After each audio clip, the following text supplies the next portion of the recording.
ओवैसी बातों को लेकर बाबा बागेश्वर लगातार चर्चा में है, लेकिन इस बार एआईएमआईएम चीफ असदुद्दीन ओवैसी को बाबा बागेश्वर की नई बातें चुभ गई हैं। ओवैसी ने बाबा पर पहली बार बड़ा प्रहार किया है। बाबा ने सनातन विरोधियों के खिलाफ जो चैलेंज दिया, उस पर ओवैसी भड़क गए। जी हाँ, आपको दिखाते हैं इसकी पूरी डिटेल रिपोर्ट, क्या कुछ बाबा ने कहा और कैसे ओवैसी भड़के हैं।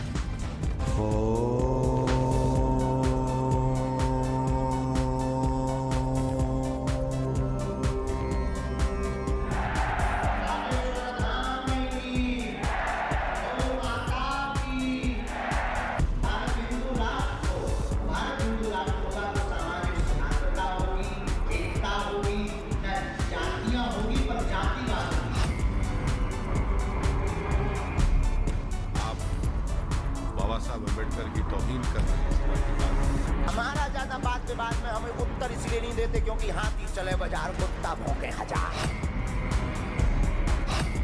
चैलेंज करने वालों को बाबा का चैलेंज।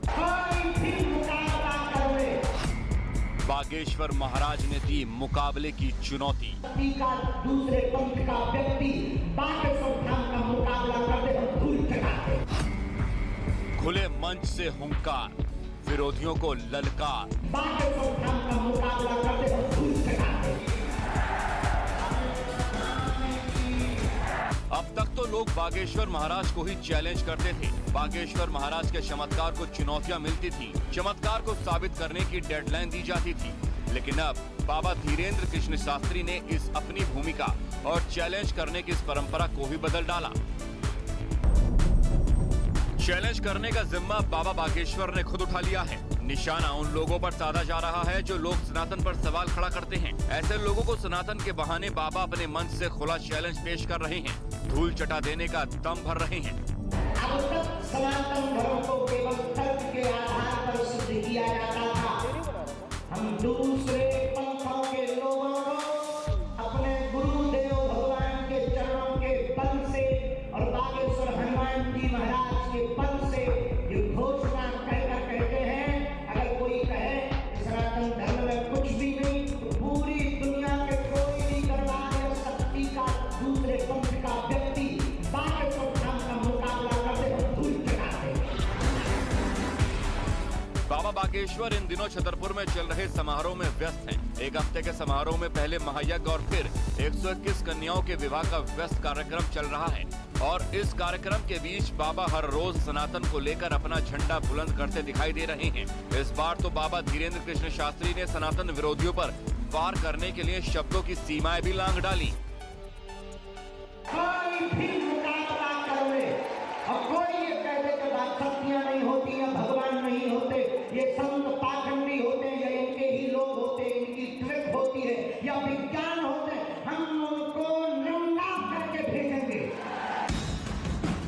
बाबा बागेश्वर अपने सनातन के एजेंडे पर आगे बढ़ रहे हैं। हर मंच सनातन और हिंदू राष्ट्र पर उनके बोल निकल रहे हैं और अब इस पर राजनीतिक प्रतिक्रियाएं भी शुरू हो गई हैं। बाबा के खिलाफ नया मोर्चा खोला है एआईएमआईएम के चीफ असदुद्दीन ओवैसी ने। ओवैसी ने बाबा के सवाल पर बिना नाम लिए क्या कहा, जरा वो भी सुनिए। जिन हमारे बुजुर्गों ने, जिसको अंग्रेजी में कहते फाउंडिंग फादर्स ने, इस देश का संविधान बनाया जिसमें बाबा साहब अम्बेडकर है। आप बाबा साहब अम्बेडकर की तौहीन कर रहे हैं इस तरह की बात करके। एक ऐसा देश है जिस देश का कोई मजहब नहीं है, आप कैसे कह रहे हैं और कैसे सरकारें खामोश बैठी हैं इस बारे में। बागेश्वर महाराज और उनके बयान पर ओवैसी को आपत्ति क्यों है, उसकी वजह भी समझिए। बागेश्वर महाराज सनातन धर्म की बात करते हैं, बागेश्वर महाराज अखंड भारत की बात करते हैं, बागेश्वर महाराज हिंदू राष्ट्र की बात करते हैं और बाबा के इन्हीं बोलों पर ओवैसी को कड़ी आपत्ति है। मैं तो पार्लियामेंट में कहा था कि कोई महीना नहीं जाता जब यहाँ पर इस तरह की बकवास, अनाप शनाप और धमकी और डराने की बातें की जाती हैं। कैसे आप कह सकते हैं कि इस देश को ऐसा बना देंगे? कैसे बनाएंगे आप? तो आप अम्बेडकर के संविधान को जला देंगे क्या? ये पहली बार नहीं है जब बाबा बागेश्वर सियासी निशाने पर आए हों, लेकिन इस बार बाबा का सामना ओवैसी से हुआ है, जो बाबा के चैलेंज को बिना नाम लिए चैलेंज कर रहे हैं।